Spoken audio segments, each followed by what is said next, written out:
This is Talk Business and Politics with Roby Brock. Welcome to today's Talk Business and Politics Daily. I'm Roby Brock.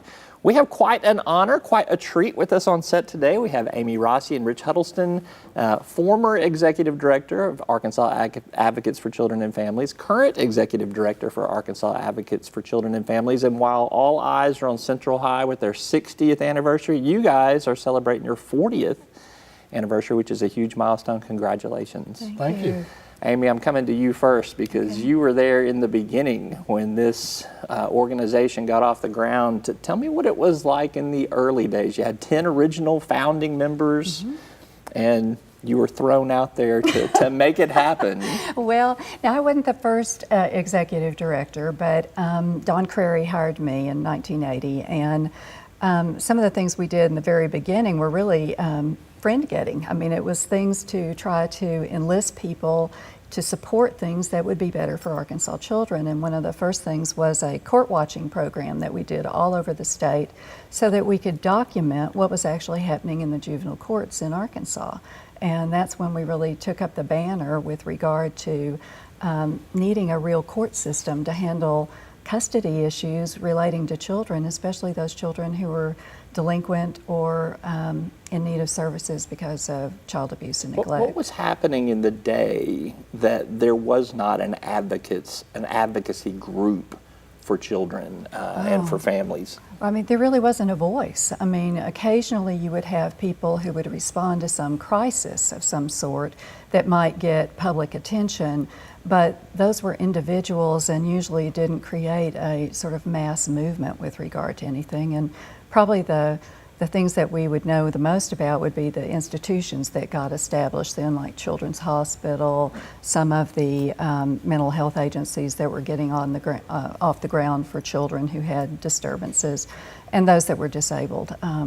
But there really wasn't a consensus or an action group that could take up the banner and really fight for these things for kids. This is still a big issue for you guys today, is to watch what's happening in the court system with kids and their welfare today, right, Rich? It is. I mean, I think both the child welfare and juvenile justice systems are much better today as a result of a lot of the work that Amy led back in the late 80s and early 90s. But I think even today, nobody would argue that either of those systems are great for kids. And so there's still a lot of work that has to be done. And I mean, we struggle with that because that's one of a lot of different issues that we have to work on. So. You'd like to work yourselves out of existence, we would. But at the same time, it's not going to happen. So society would not allow for that. It's like getting to 0% unemployment, maybe the goal, but you're never going to get there. So zero reason for you guys to exist. You're not going to get there. Talk about some of the big milestones where you think some turning points were.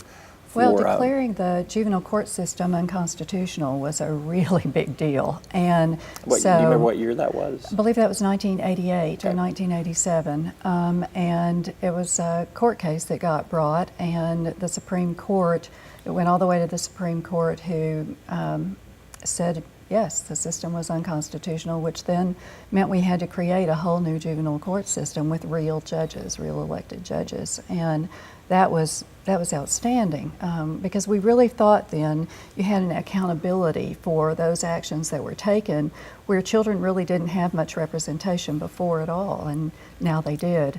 And then probably the Angela R. case where, again, the state had to be sued for atrocities in the child welfare system. And I want to say it was back in, 92, yeah. It was one of the only legislative sessions that had ever been held. Jim Guy Tucker actually had to help call that session because Governor Clinton was starting to run for president. And it was the only session that I know of that was ever called to specifically on child welfare. Most other times that there were things that having been done as a special session for children involved education. And so at that point, this settlement was resolved, and the Angela R. case moved forward, and the state appointed an oversight committee to really look at revamping the child welfare system. And you guys got to work worked side by side for several years before you retired, before you took over as executive director. What drew you to Arkansas Advocates in the beginning, Rich? Well, I'm a policy guy. I'm a research guy by training, and so of course, I have a socially progressive, bent, and I'm an Arkansas Advocates, was just really doing, the Lord's work, so to speak, in terms of trying to improve public policy for children and families. And it was just, it was just a great environment, and we never had a shortage of issues to work on, and we were always busy, and things were always so rapidly changing. It was just a great place to work. Yeah. So and I think we worked together for, 8 or 9 years. Before you moved on to another position. Was it hard? Was he a hard hire right there? Did you have to think long and hard about hiring Rich? No. I was looking for a research director and somebody who understood economics and tax issues too, and that was one of his ballywigs. So it was great to have him come forward and work with us. And we were kidding beforehand that he was my numbers guy, and so whenever I needed somebody to talk about numbers and statistics, get Rich to go with me. Rich can still talk about numbers quite a bit. I think another big turning point too, one that I remember very vividly in my more than quarter century of covering politics and working in politics in Arkansas, is Our Kids First. You confronted then Governor Mike Huckabee in a press conference to do the right thing, and he did. Yes, a he did. very rare moment of political candor and where some policy crystallizes in front of your eyes. Absolutely. How do you remember that? I remember it because it was really his first sort of public standing about what he wanted to do with Medicaid. And Medicaid was always sort of a soft spot for us, one that we were always concerned about. And we tried this with previous governors to no avail, because there were opportunities in previous years to where you could expand Medicaid coverage to more children. And when we explained it to him, it was like he had never heard about this before, and I frankly don't think he had, okay. And because he was very young in his too, governorship at that that's time, right, yep. And he just was sort of astonished. And the more we talked, and the more his staff, were able to provide the numbers for him, the more it made sense to him. And he was a kid who came. A man who came from humble beginnings and could really identify with the issue. Yeah. All right, let's take a quick commercial break. I want to talk about where Arkansas Advocates for Children and Families is today and what you guys have coming up with this 40th anniversary. I'm Roby Brock. We're back with more right after this. Arkansas Electric Cooperative Corporation provides electric energy across 2/3 of Arkansas. This is an exciting time in our energy history, with incredible progress being made in renewable energy and storage technologies. As our energy portfolio continues to diversify, we'll maintain an all-the-above strategy to provide reliable and affordable electricity. Ever since the first light bulbs were placed in our members' homes, the electric cooperatives have been the solutions provider for our members, and we want to continue that well into the future. Each day, the promise of our nation begins again. Arkansas and America, moving forward. I help make that promise a reality. It's not for everyone, but people everywhere depend on us. Oh, I love you too, sweetie. Trucking delivers, or everything stops. And that's what drives me. I did.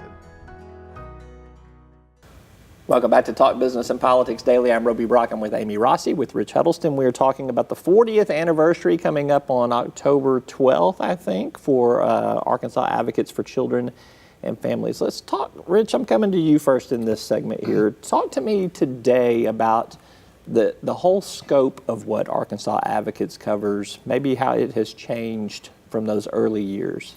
Right. Well, we've become much more involved in education issues, and that really got started back in the early 2000s in response to the Lakeview school funding case.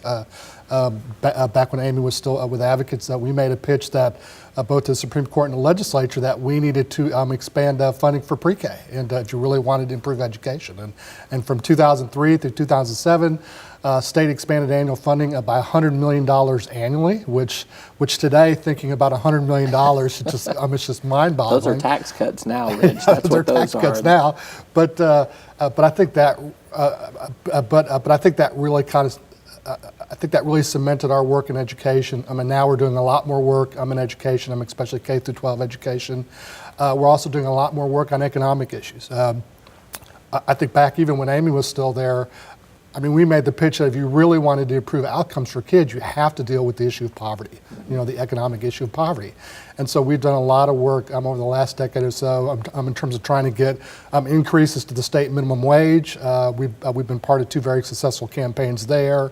Also trying to do work around predatory payday lending, which of course impacts poor people like nobody's business, but we've also gotten much more involved in tax policy issues. And so trying to minimize, quite frankly, the tax cuts that go to wealthy folks, and making sure that the tax burden on low-income families who, quite frankly, need tax relief the most because of this unfair tax system that we have in Arkansas.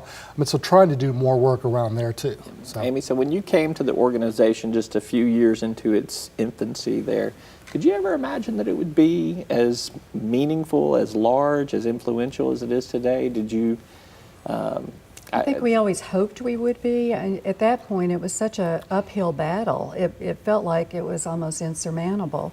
But, you talked about, did we wish we could work ourselves out of a job? And really, Our Kids First and some of the subsequent work that Rich and his staff have done to increase the enrollment, we have really almost worked ourselves out of a job with regard to getting children access to health care through an insurance program.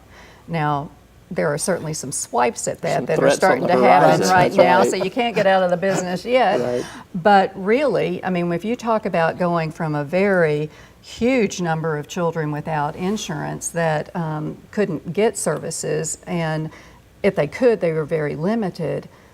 That was why Our Kids First has really been as successful as it has been. All right, so to both of you, to wrap up this interview here, changes for the future. What do you still see as possibilities for Arkansas advocates beyond what you're doing today? Well, we're definitely doing a lot more federal work nowadays for obvious reasons. I think that's going to continue for the next, for at least the next 4 years, probably beyond that. But I think the state legislature, our job has really changed because the political environment, as you know, is much different, and so it's probably going to be focusing on things that don't cost tens of millions of dollars, but policy wins. Quite frankly, that are less expensive, and so so trying to do things that we know that can have an impact, but that aren't going to require millions and millions of dollars in investment. Yeah, Amy. Well, I think because Arkansas Advocates has really always been receptive to multiple partners, that is why a lot of people come to us now rather than with us raising an issue altogether by ourselves. And I want to just say that I think that the media has also been a friend to Arkansas Advocates over the years. We have been able to forge good relationships there with regard to our being able to identify the facts about what was going on with children. And if anything undergirds the good work of Arkansas Advocates is the fact that they don't go in half-cocked. They know good and well how deep these problems are, and they have the numbers and the facts to back them up. Yep. And I see that continuing. All right. Thanks to both of you, and best wishes on this 40th anniversary. I hope I get invited to an event or two. So I got to do something earlier this year with you guys. You did. And had a big time with that. So thank y'all so much. Thank you for having us. All right. And thank you for watching. That is all for today's Talk Business and Politics Daily. We'll see you next time.